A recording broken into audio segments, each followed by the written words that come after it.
اس حد تک ناقدری تھی اللہ کی نعمت. یعنی وہ کہتے ہیں میں نے خود دیکھا ان کو ایسا کرتے ہوئے کہ 100 کا نوٹ نکالا اور جلا کے سگریٹ جلا لی.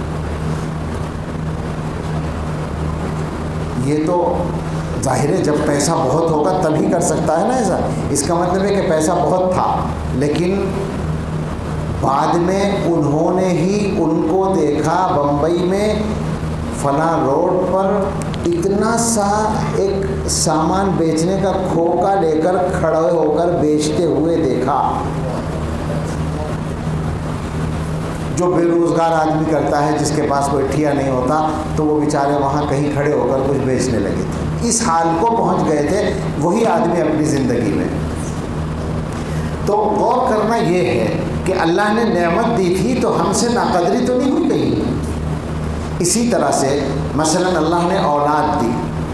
بہت سے لوگ ہیں جن کو اولاد کی طرف سے تکلیف پہنچتی ہے، تو اس میں غور کرنے کی بات ہے کہ اللہ کی کسی نعمت کی اس سلسلے میں ناقدری تو نہیں ہوئی. مثلا یا تو ماں باپ کی ناقدری ہوئی، اس کی سزا ملے، یہ پکی بات ہے. ماں باپ کی گستاخی، ماں باپ کو تکلیف پہنچانا، یا ماں باپ کی خدمت کرنا اور ان کو خوش کرنا، دونوں کاموں کی جزا بدلہ دنیا میں ضرور ملتا ہے. آخرت میں تو ہر عمل کا ملتا ہے. یہ عمل ایسا ہے کہ دنیا میں بھی ملتا ہے. یعنی اگر ستایا ہے ماں باپ کو، تکلیف پہنچائی ہے ماں باپ کو، تو لازم ہے وہ بات سامنے آ کر رہے گی. اور اگر معاف نہیں کیا ہے اور اگر ماں باپ کی خدمت کی ہے، ماں باپ کو خوش کیا ہے، تو اس کی برکتیں دنیا میں مل کے رہیں گی. کتنے لوگ یہاں بیٹھے ہوں گے، میرا خیال ہے اگر پوچھا جائے گا تو پتہ چل جائے گا کہ ماں باپ کی زندگی میں حالات زیادہ اچھے نہیں تھے، خدمت کرتے رہے، ماں باپ گزر گئے، یہ مالدار ہو گئے. روزی میں لازماً برکت ہوتی ہے ماں باپ کی خدمت کی برکت سے. استاذ اور پیر کی خدمت کرے گا تو دین میں برکت ہوگی.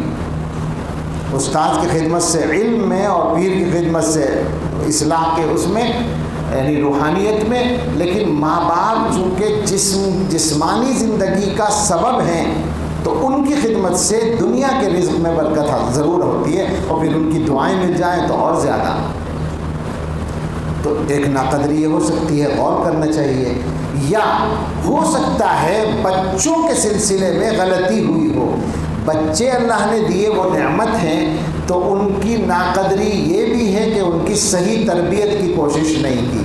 اب جو وہ پریشان کر رہے ہیں وہ خود نہیں پریشان کر رہے ہیں، وہ اللہ تعالیٰ کی طرف سے ناشکری کی سزا مل رہی ہے.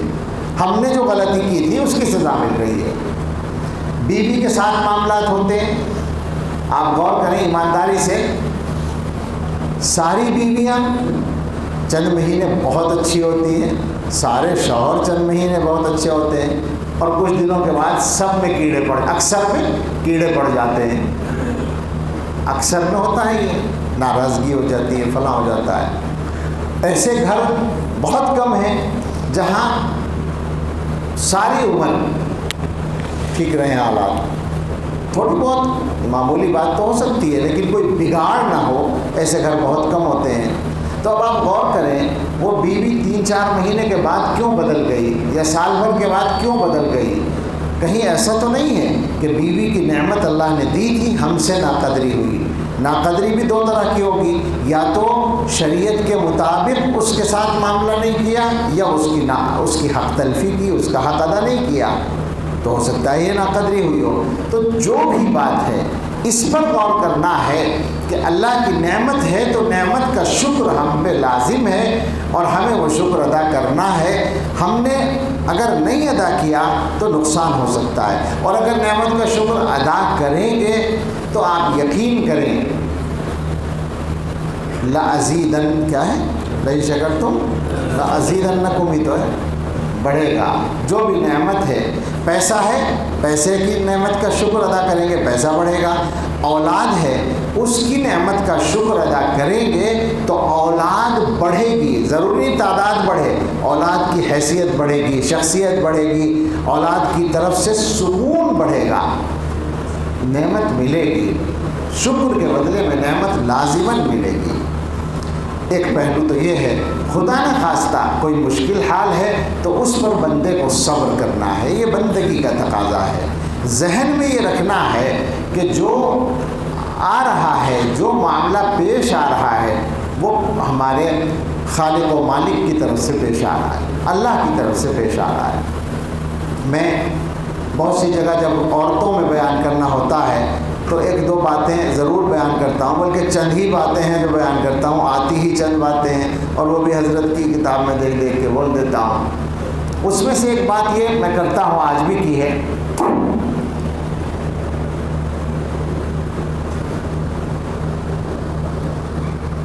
کہ گھروں کے اندر جو آپس کا بگاڑ ہے اس میں کچھ باتیں تو ایسی ہوتی ہیں جو اختیاری ہوتی ہیں، شوہر کی طرف سے یا بیوی کی طرف سے۔ ذرا سمجھیے گا اس مضمون کو۔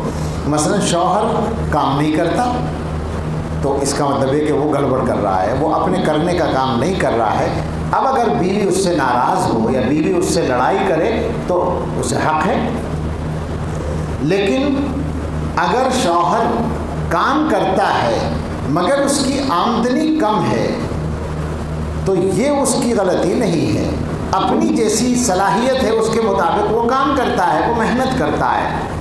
اب اس کے بعد دینا کتنا ہے یہ اللہ کا کام ہے، تو یہاں شوہر کے اختیار کا معاملہ نہیں رہا، مگر عورتیں اس پر بھی لڑتی کہ کم ہے۔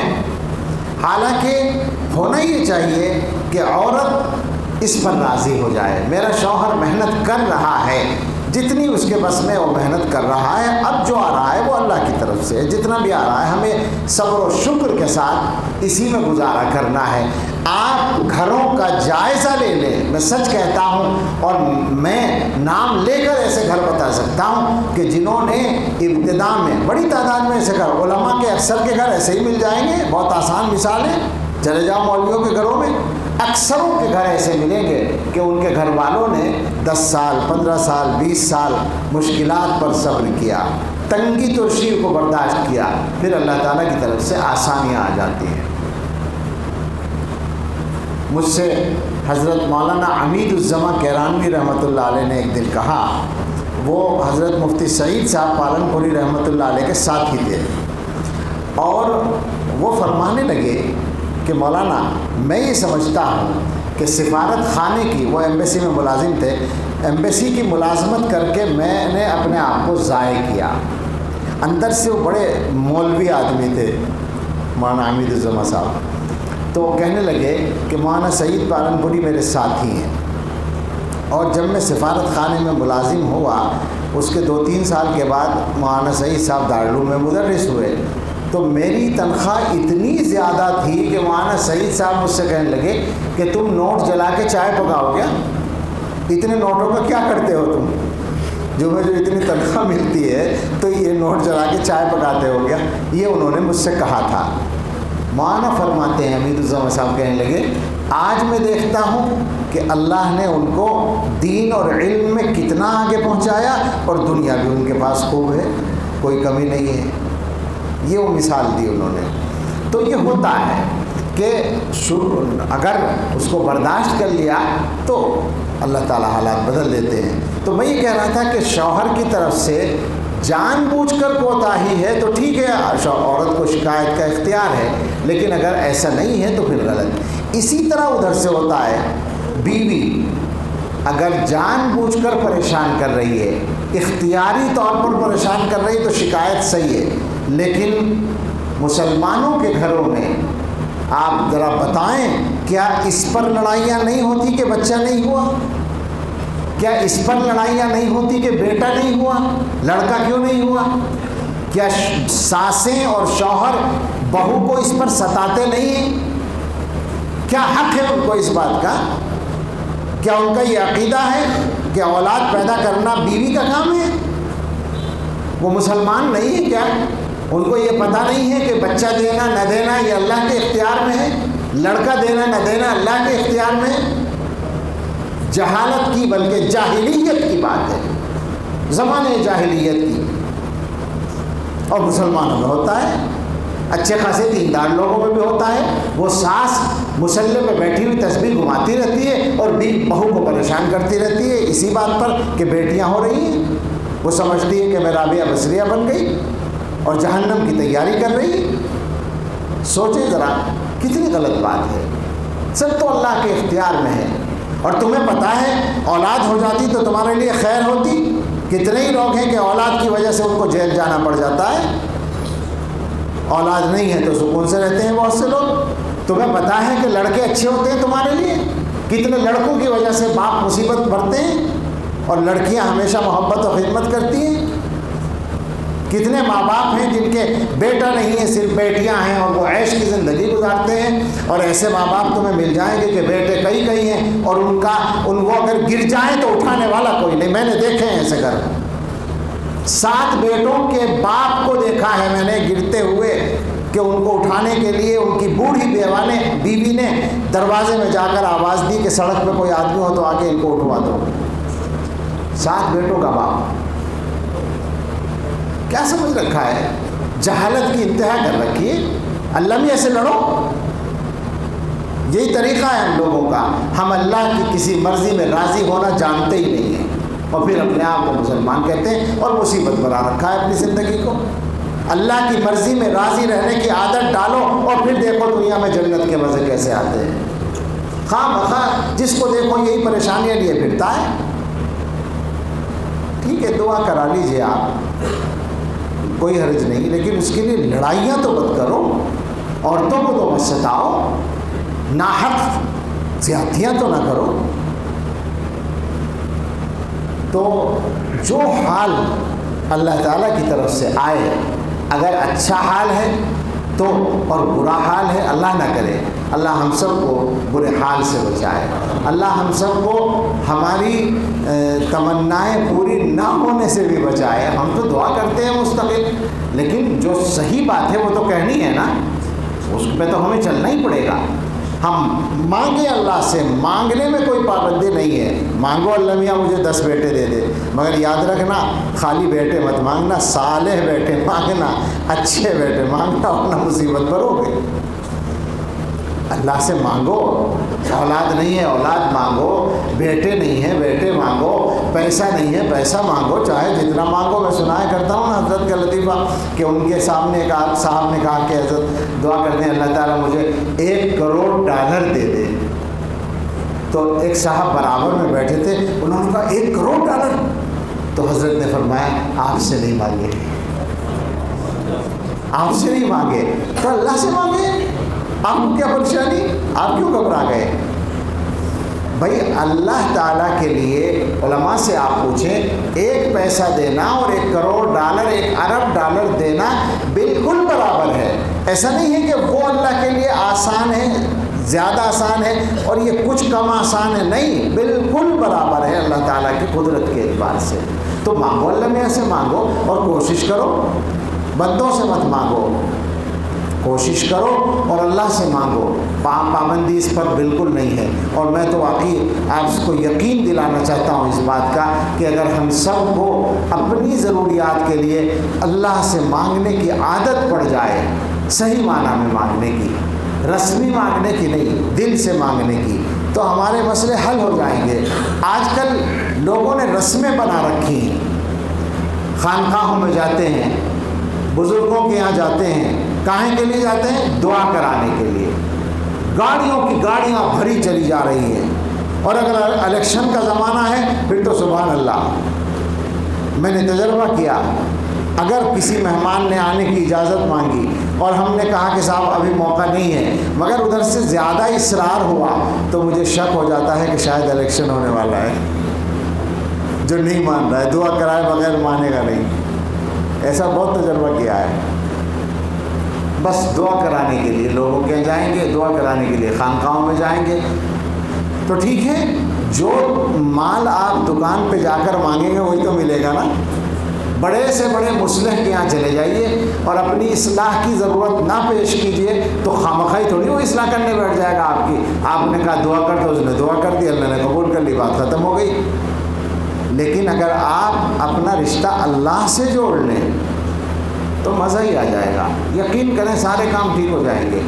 جب بھی دعا کی وہ کیفیت ہو جائے گی جو مطلوب ہے، لازماً دعا قبول ہوگی، یہی قبول ہوگی، پکی بات ہے. ایک صاحب آئے میرے پاس، کہنے لگے میں سرہند گیا تھا حضرت مجدد الفسانی رحمۃ اللہ علیہ کے مزار پر، اور وہاں بیٹھ کر یہ کیفیت ہوئی میری، اور میں نے یہ خواب دیکھا، اور بڑا اچھا خواب تھا وہ. ایک خواب میں تو غالباً حضور صلی اللہ علیہ وسلم کی زیارت کا سا بھی کچھ وہ محسوس ہوا، تو اب ظاہر ہے یہ خواب تو اچھا ہی مانا جائے گا. میں نے ان سے یہ کہا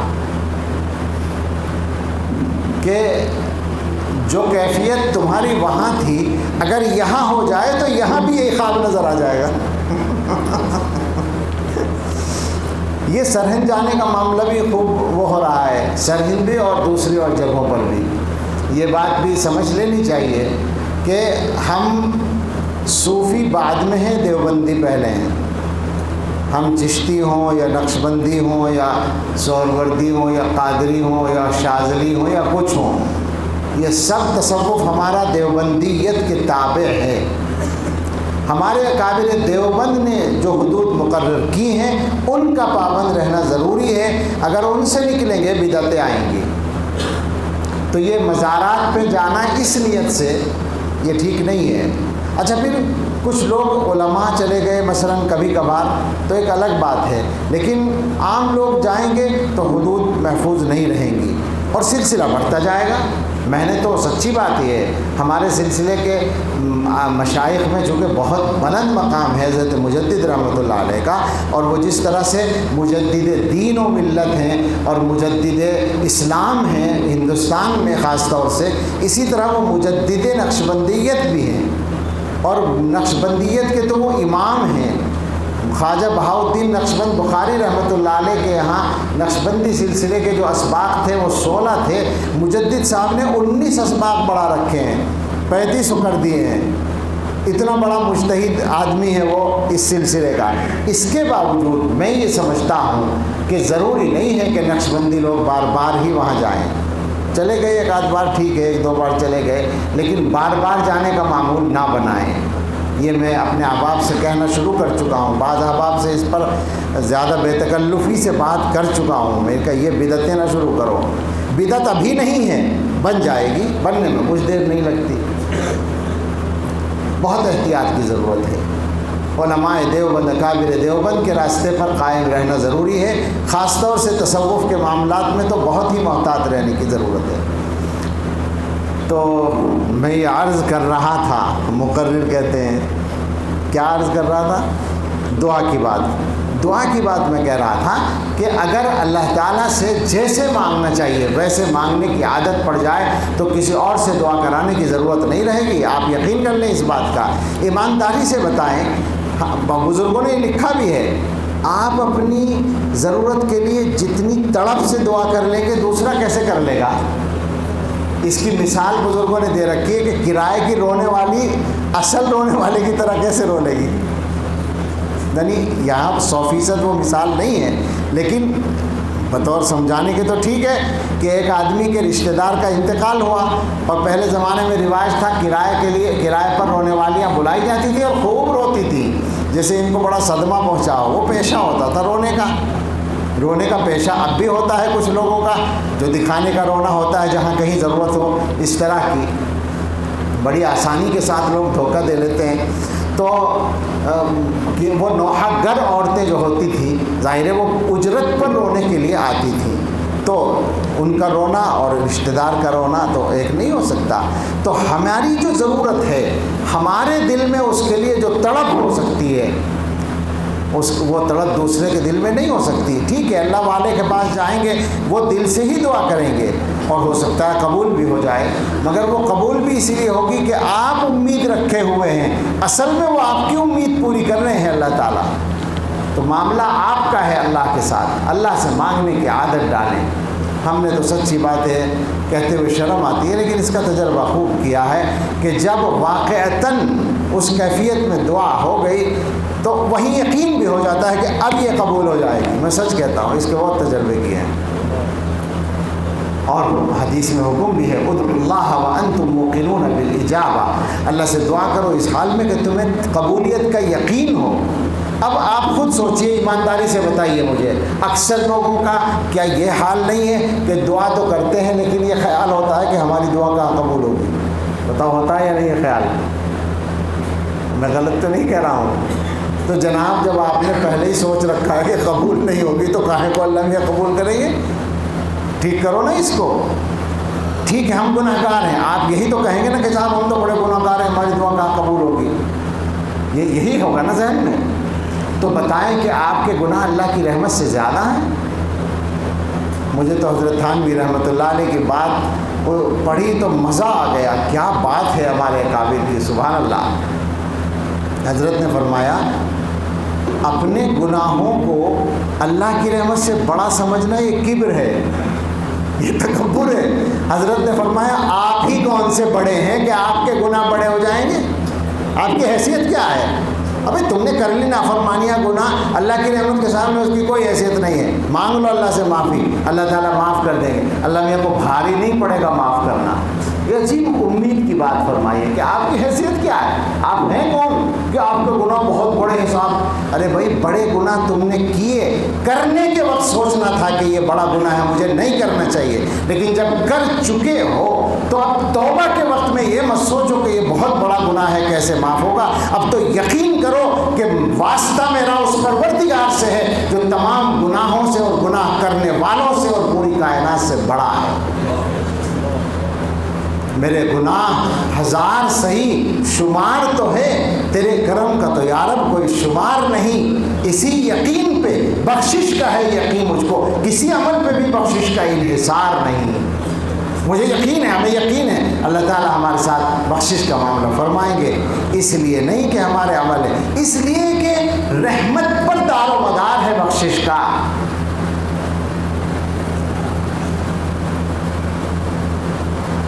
حضرت نانوتوی رحمۃ اللہ علیہ نے نعت میں کہا ہے، یہ سن کے آپ شفیع گناہ گاراں ہیں، اکٹھے کیے ہیں میں نے گناہوں کے انبار۔ جب یہ پتہ چلا کہ آپ گناہ گاروں کی سفارش کریں گے تو ہم نے گناہوں کے انبار اکٹھے کر لیے کہ سفارش تو وہ کر ہی دیں گے۔ اور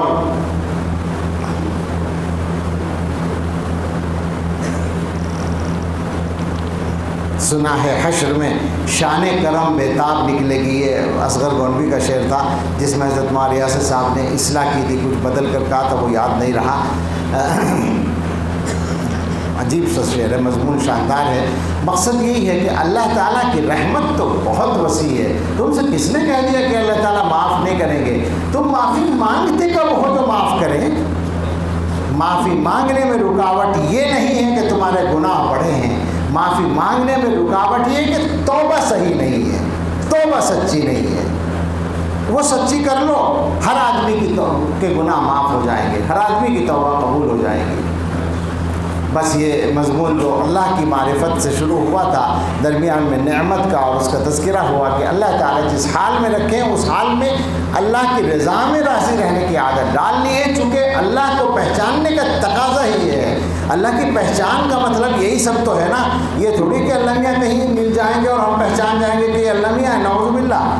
دنیا میں تو کہیں نہیں ملیں گے اس طرح سے، دیکھنے کو تو نہیں ملیں گے، دنیا میں نہیں ملیں گے، لیکن آخرت میں دیکھنے کے لائق بننے کی کوشش دنیا میں کرنی ہوگی۔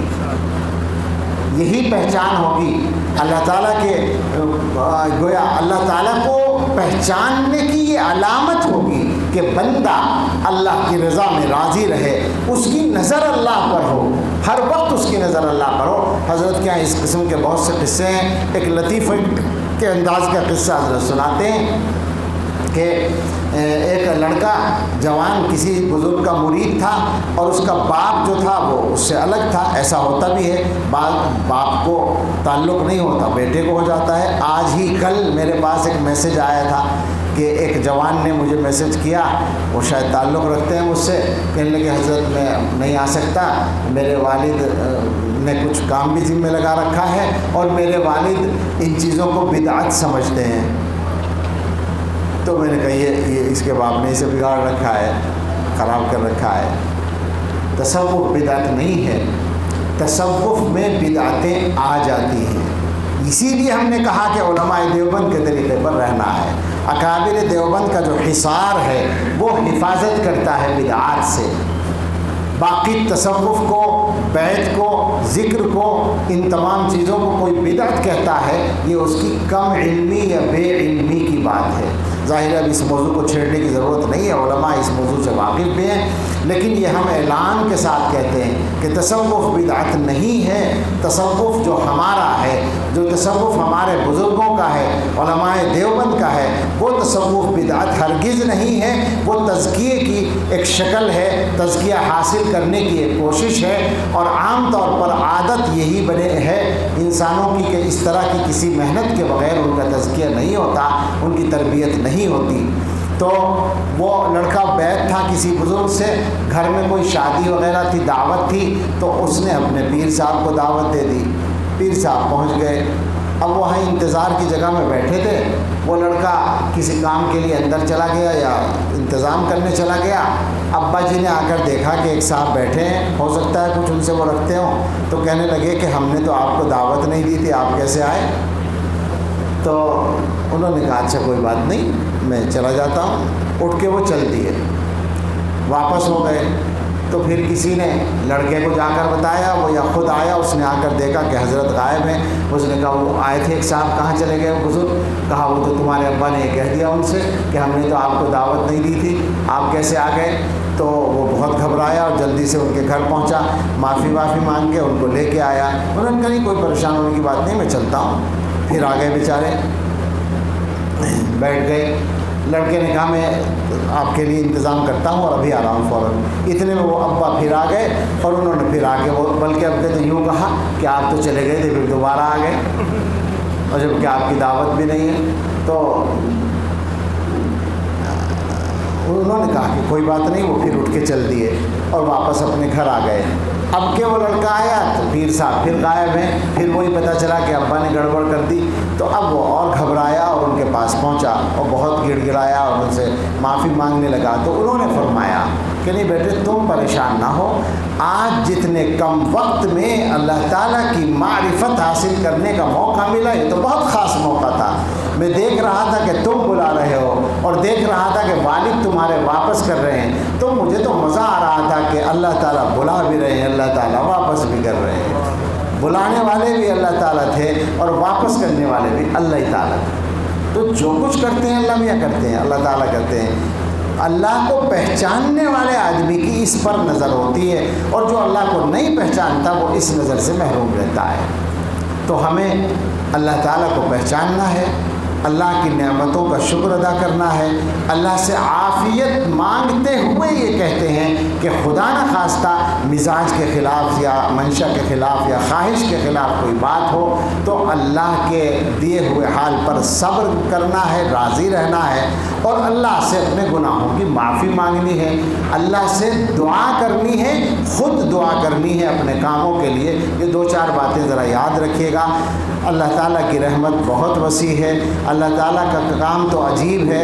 حدیثوں میں یہ مضامین بہت آئے ہیں، یہ مضمون خاص طور سے جو اب میں کہنے جا رہا ہوں اس قسم کی کئی حدیثیں ہیں۔ ان میں مثلاً بعض جگہ یہ ہے کہ اللہ تعالیٰ ایک بندے کو کھڑا کریں گے قیامت کے دن، اور نامہ اعمال میں اس کے کوئی بہت زیادہ نیکیاں نہیں ہوں گی، تو اللہ تعالیٰ اس سے پوچھیں گے بھائی تم بتاؤ تم کیا کرتے تھے؟ تو وہ یہ کہے گا یا اللہ میں تجارت کرتا تھا اور لوگوں کے ساتھ نرمی کا معاملہ کرتا تھا، اگر کوئی غریب مجھ سے قرض لیتا تھا تو میں اس سے تقاضا نہیں کرتا تھا، اور اگر کوئی مالدار قرض لیتا تھا تو بھی میں مہلت دیتا تھا۔ تو اللہ تعالیٰ فرمائیں گے کہ میں تجھ سے زیادہ حق رکھتا ہوں یہ نرمی کا معاملہ کرنے کا، جاؤ اسے جنت میں لے جاؤ۔ کسی بندے کے ساتھ یہ ہوگا کہ اس کے گناہ سامنے آئیں گے اور وہ بندہ کہے گا یا اللہ میں نے ایک نیکی کی تھی، فلاں بندے نے مجھے تکلیف پہنچائی تھی، میں نے اس کو یہ سوچ کر معاف کر دیا تھا کہ میرے اللہ کا بندہ ہے، معاف کر دیتا ہوں۔ تو اللہ فرمائیں گے کہ تو نے اس کو میرا بندہ سمجھ کے معاف کیا تھا، اب میں تجھے اپنا بندہ سمجھ کے معاف کرتا ہوں۔ ایک حدیث میں یہ ہے کہ ایک بندے کے گناہ پیش کیے جائیں گے اور وہ گھبرائے گا، سارے گناہ پیش ہونے کے بعد وہ کہے گا یا اللہ یہ گناہ بے شک شک میرے ہیں، لیکن اللہ میں توبہ بھی کیا کرتا تھا۔ یہ وہ بات ہے جس پر میں لانا چاہتا ہوں کہ توبہ کی عادت ڈالیے اور دل سے توبہ کرنے کی عادت ڈالیے، اور یہ کبھی مت سمجھیے کہ ہمارے گناہ بہت بڑے ہیں، توبہ کیسے قبول ہوگی۔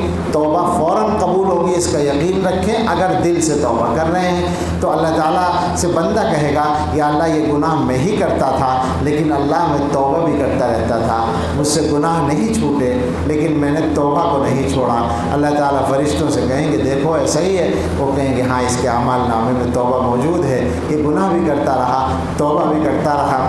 تو اللہ تعالیٰ فرمائیں گے بہت اچھا، اس کو بھی جنت میں بھیج دو، میں اس کو بھی اہل استقامت میں شمار کرتا ہوں۔ ٹھیک ہے، اپنے نفس اور شیطان کے اثر سے گناہ کرتا رہا مگر یہ توبہ کو بھی نہیں بھولا، بار بار مجھے راضی کرنے کی کوشش بھی کرتا رہا، بس میں اس کو اہل استقامت میں مانتا ہوں، اس کو بھی جنت میں لے جاؤ۔ ہمیں تو ایسا لگتا ہے جب سے یہ حدیث پڑھی ہے کہ شاید ہم جیسوں کا کام اسی طرح چلے گا۔ اے اللہ ہم توبہ کرتے ہیں اور آپ سے درخواست کرتے ہیں کہ ہمیں مرنے سے پہلے ضرور سچی توبہ نصیب فرما دیجئے۔ اے اللہ ابھی سچی توبہ نصیب فرما دیجئے اور ہمیشہ اس توبہ پر قائم رہنے کی توفیق عطا فرما دیجئے۔